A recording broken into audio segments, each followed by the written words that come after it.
এখন উদাহরণ হিসেবে আমি যে মানুষটার কথা বলবো, এই মানুষটা খুবই সাধারণ একজন মানুষ, কিন্তু নিজ ক্ষেত্রে তিনি ছিলেন সবার উপরে।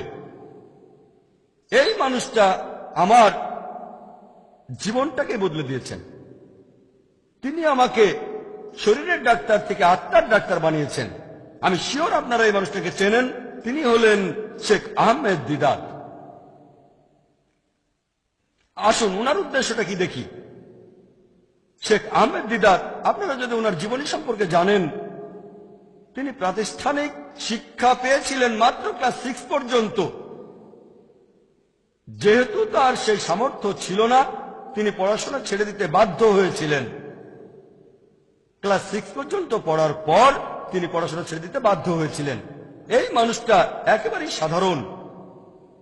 তিনি জন্মানোর সময় তার বাবা ইন্ডিয়া ছেড়ে দক্ষিণ আফ্রিকায় চলে যান।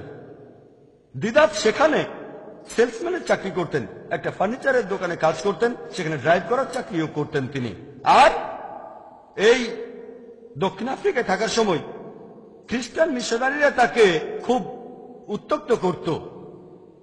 তারা তাকে বলতো ইসলাম এটা একটা বাজে ধর্ম, খুবই নিষ্ঠুর ধর্ম। তারা ইসলামকে আক্রমণ করত।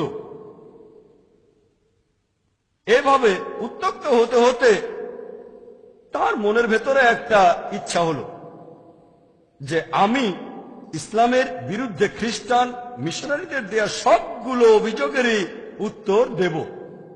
আমি এই খ্রিস্টান মিশনারিদের একটা জুৎসই উত্তর দেব। চিন্তা করেন, এই মানুষটা মাত্র ক্লাস 6 পর্যন্ত তিনি পড়েছেন, তবে আল্লাহর উপর বিশ্বাস রাখতেন। চেষ্টা করলেন, তারপর একদিন একটা বই পেলেন। বইটা পড়েছিল একটা রুমের ভেতরে, চারিদিকে শুধু ধুলোবালি। সেখানে একটা বই পেলেন, নাম ইজহারুল হক, ট্রুথ রিভিলড, লিখেছেন মাওলানা রহমতুল্লাহ কারনবী। এখানে তিনি তার উদ্দেশ্যে ডিরেকশন পেলেন। এভাবেই তিনি শুরু করলেন আর চেষ্টা করেছেন 40 বছর। তারপর সেই খ্রিস্টান ধর্মযাজকদের চ্যালেঞ্জ করলেন। চিন্তা করেন, ক্লাস 6 পর্যন্ত পাশ করা একজন মানুষ 40 বছর চেষ্টা করেছেন, তারপর পৃথিবীর বিখ্যাত জ্ঞানীদের চ্যালেঞ্জ করেছেন।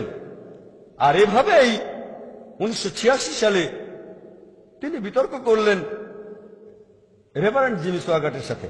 সে সময়ে সেই 80 দশকে জিমি সোয়াগার্ট ছিল 1 নম্বর সবচেয়ে প্রভাবশালী, সবচেয়ে বিখ্যাত খ্রিস্টান টেলি ধর্মযাজক।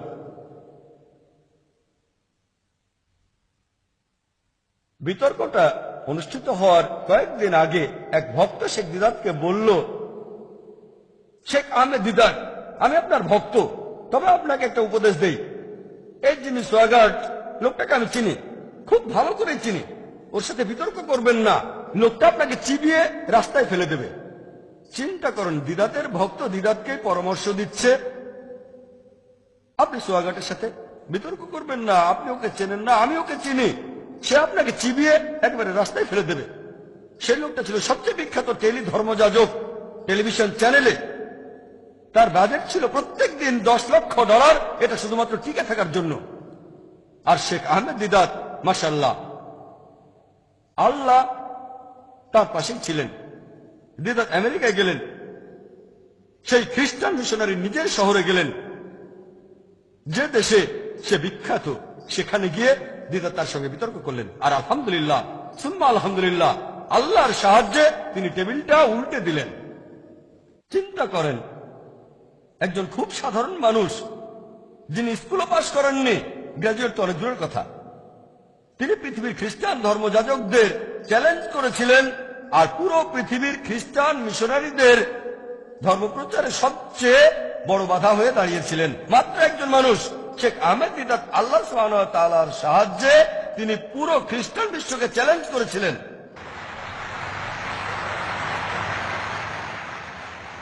আসুন এবার ওনার উদ্দেশ্যটা দেখি যে ইসলামিক কিনা। 1 নম্বর, আই, এটা কি ইসলামিক ছিল? এটা কি কোরআন এবং হাদিস অনুযায়ী ছিল, আল্লাহ এবং রাসূলের জন্য ছিল? হ্যাঁ, সেরকমই ছিল। এজন্য তিনি উদ্দেশ্য পূরণ করতে পেরেছিলেন। 2 নম্বর, স্পেসিফিক ছিল। হ্যাঁ, উদ্দেশ্যটা নির্দিষ্ট ছিল। আমি ইসলামের বিরুদ্ধে অভিযোগগুলোর উত্তর দিতে চাই, এটা নির্দিষ্ট। আমি জুৎসই উত্তর দিতে চাই। অমুসলিমদের মাঝে ইসলাম সম্পর্কে ভুল ধারণাগুলো দূর করে দিতে চাই আমি। 3 নম্বর, এটা কি লুক্রেটিভ, লাভজনক ছিল? তিনি লাভ চেয়েছিলেন আখিরাতে, আর ইনশাল্লাহ ইনশাল্লাহ আল্লাহ ওনাকে বেহেশতে পাঠাবেন ইনশাল্লাহ। তবে আখিরাত বা পরকালে লাভের পাশাপাশি ইহকালে তার লাভ হয়েছে। আর ক্লাস 6 পাস করা এই মানুষটা 1986 সালে তিনি মুসলিম বিশ্বের সবচেয়ে বড় পুরস্কারটা অর্জন করেছিলেন। মানুষ জাতির প্রতি অবদানের জন্য তাকে কিং ফয়সাল অ্যাওয়ার্ড দেওয়া হয়েছিল। ক্লাস 6 পাস করা এই মানুষ এটা অ্যাওয়ার্ডের জন্য করেননি, হয়তো $2 লাখ পেয়েছিলেন, কিন্তু সেটার জন্য করেননি। কিং ফয়সাল অ্যাওয়ার্ডের গোল্ডের জন্য তিনি এটা করেননি, এটা করেছিলেন আল্লাহ এবং রাসূলের জন্য। আল্লাহ তাকে পরকালে পুরস্কার দেবেন, ইহকালেও দিয়েছেন। তারপরে এটা কি অ্যাপ ছিল? সঠিক ছিল, পুরোপুরি সঠিক, আর সঠিক সময়ে। সে সময় পুরোপুরি সঠিক ছিল। খ্রিস্টান মিশনারিরা তখন মুসলিমদের তুলোধনা করছে, মুসলিমদের মনোবল ভেঙে গিয়েছিল। এই মানুষটা শেখ আহমেদ দিদাত হাজারো মুসলিমকে অনুপ্রাণিত করেছেন, এমনকি